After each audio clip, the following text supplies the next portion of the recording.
Hello again, everyone. This is Professor Casey. Welcome back.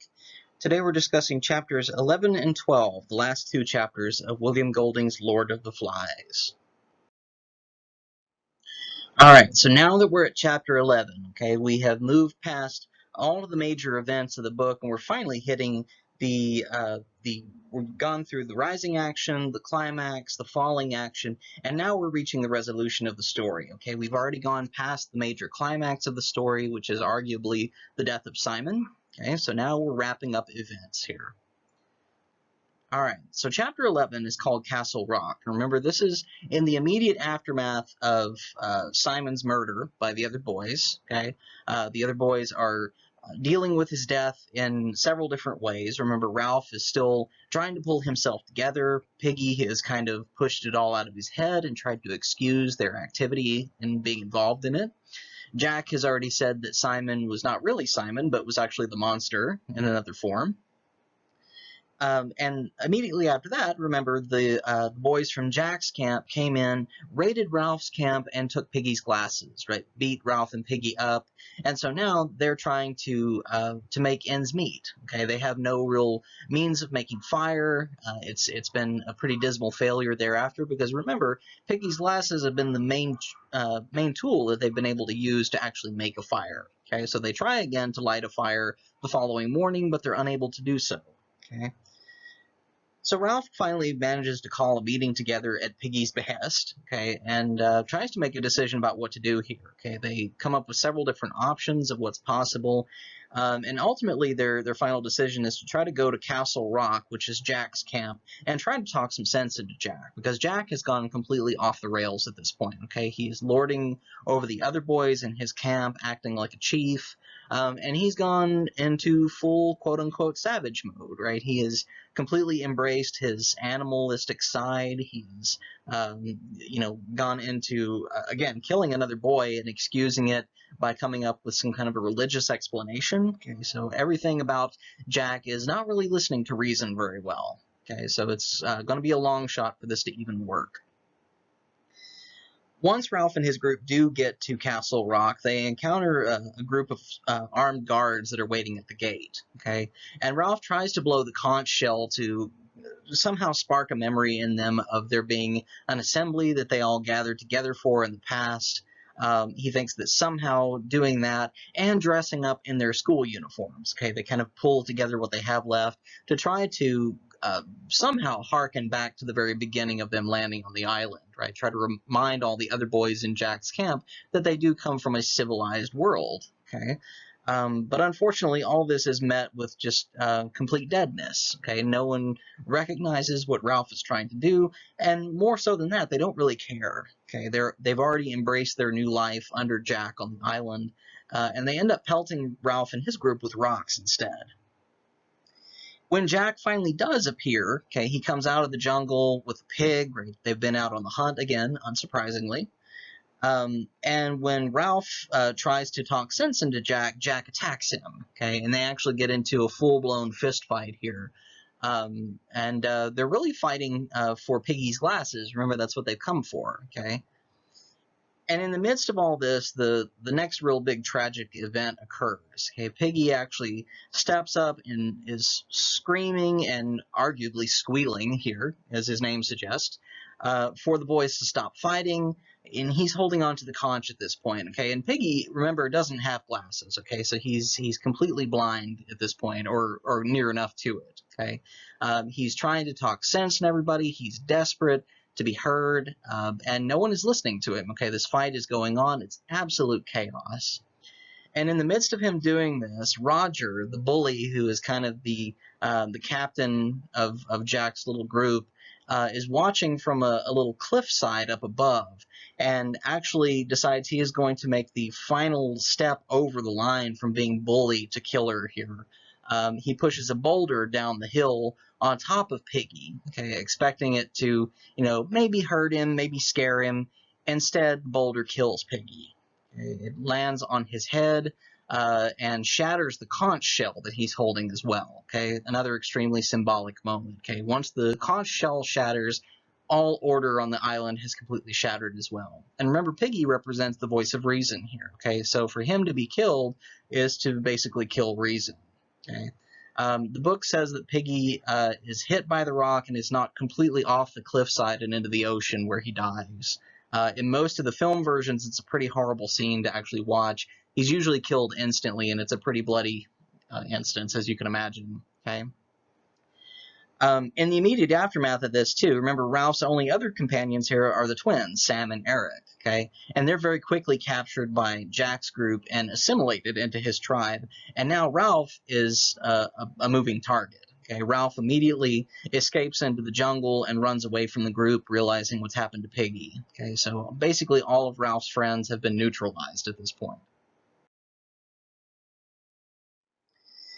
Now, of course, as we've already said, the death of Piggy is an extremely symbolic thing for the story, okay? It's the death of reason, okay? There is no greater recourse anymore, right? We can't really talk sense into anybody. No one is listening to reason. Everyone else is acting on their most basic instincts here, and instincts that involve killing, okay? Jack is very eager to kill at this point, very much like a cornered animal. And also, as we said too, the conch shell has been destroyed by this boulder, okay? So it ends any kind of effort at civilization, any efforts to, reconstruct law and order, to have any kind of system of government, whatever you want to call it, has been completely wiped off of the map here, okay? So these boys are essentially all turning into the animal versions of themselves, except for Ralph, okay? And now Ralph, who was at one point the leader, is now the prey to all these predators. And Roger's involvement, again, too, is something that can be examined a little bit more closely. Again, being a bully at first, I mean, he was restrained in some ways by the activity of the other boys, by adults, maybe in the civilized world. And now that he's been left to his own devices, he's graduated fully from bullying and picking on kids to full-blown murder.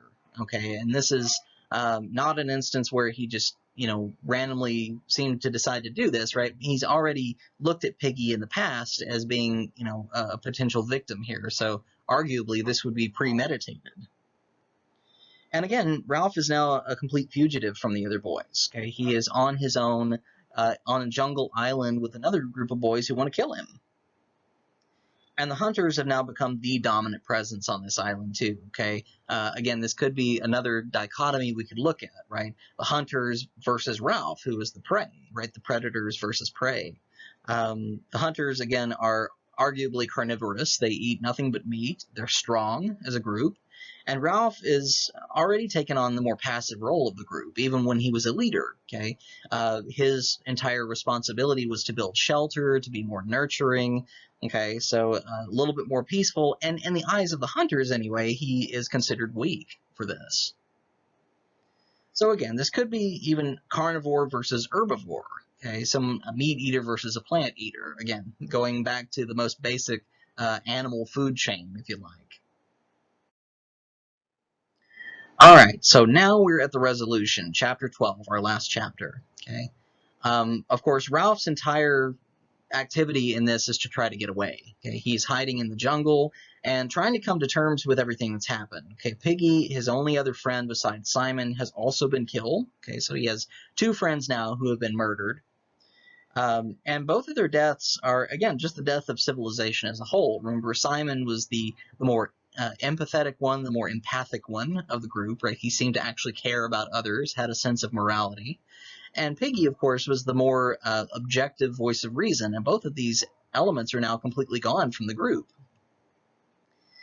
In the midst of all this, as Ralph is running away, trying to hide, he does stumble across the jungle clearing where Simon had his encounter with the Lord of the Flies. Remember, this pig's head has been left there now for several days, and apparently now it's been picked clean by the flies and the other bugs on the island, and so now it's basically just a white skull that's been left behind.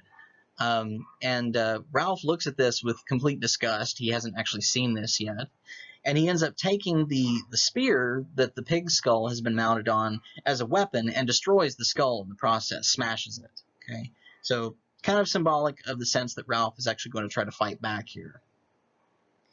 When he does try to go back to Castle Rock at night, he realizes maybe there's a way to talk to Sam and Eric, the two boys who have been captured because they've been taken against their will.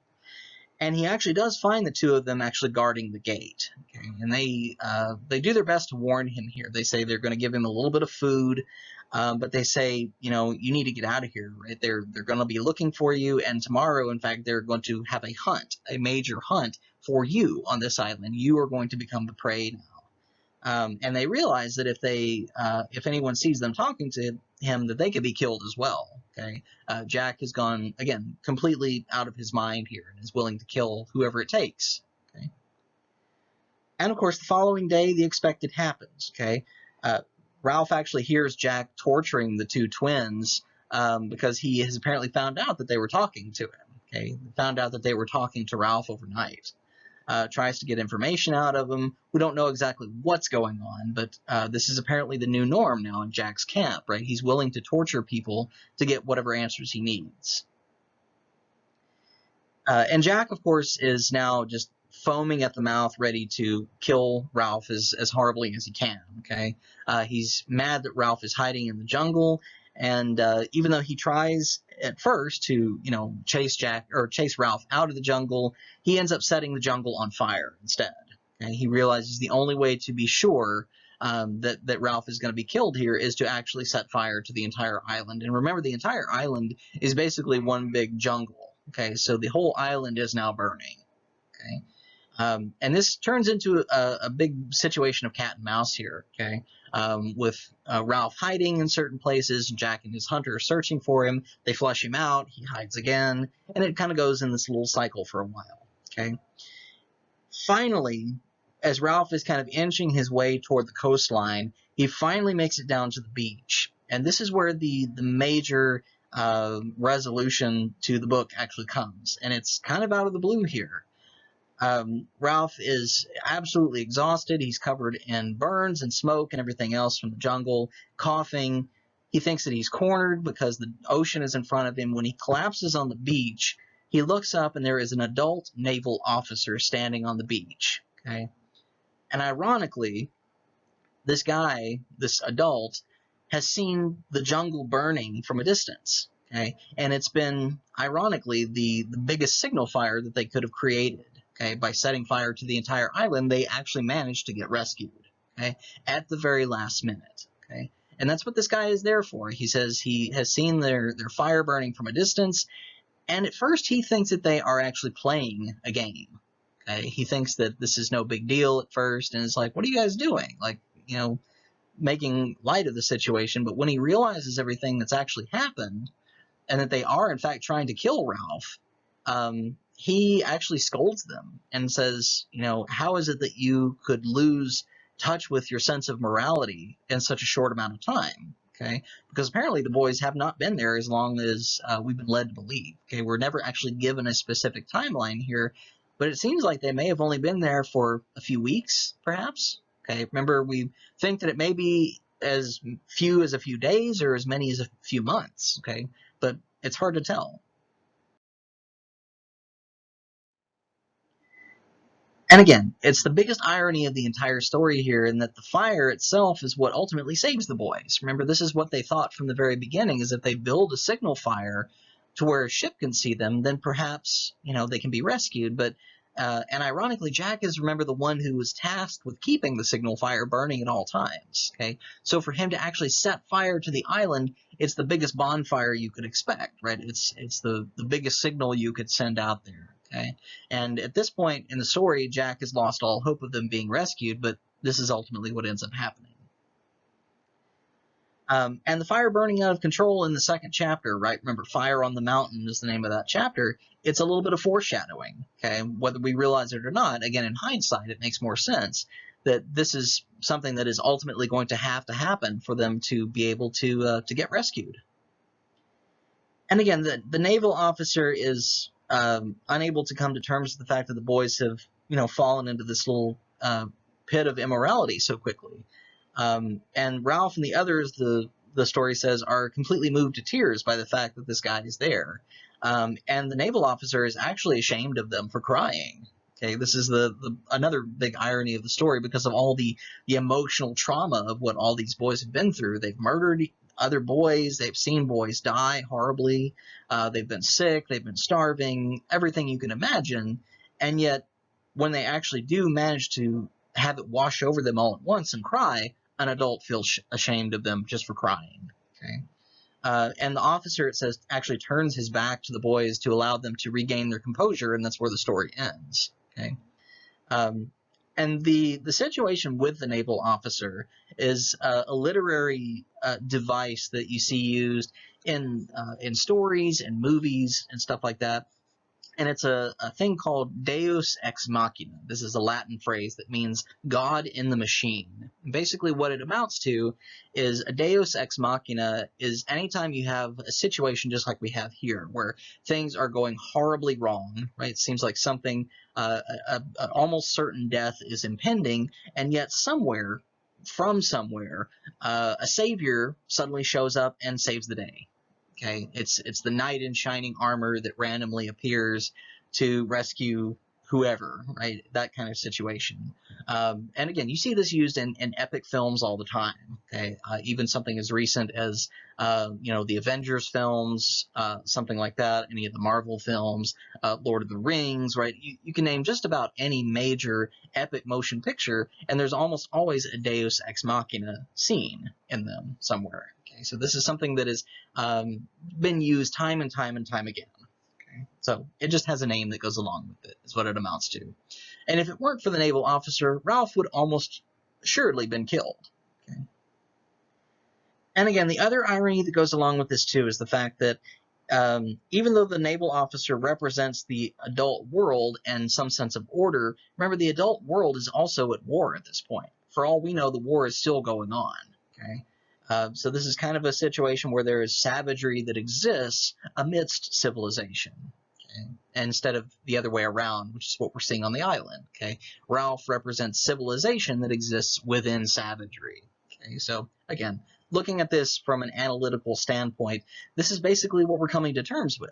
Okay, and the author is also arguing that this is the way the world is right now. Okay, that we and this is obviously written 60 years ago or more, 65 years ago, actually, I guess, where the author basically says, this is the world that we live in, right? We have savagery amidst civilization. In some cases, it's the other way around, okay? We may think ourselves to be civilized humans, but we're constantly engaging in some measure of violence toward one another, and that we also have this dual quality within us, right? This sense of order fighting against this sense of chaos at all times. And remember, Simon's little epiphany about the Lord of the Flies existing in all humans is really kind of the biggest statement of the entire book.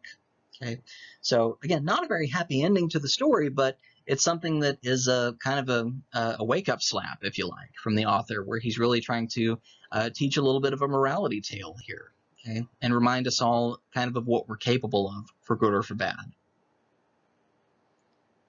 So again, civilization and savagery as two qualities are ultimately closer to each other than we realize on a regular basis.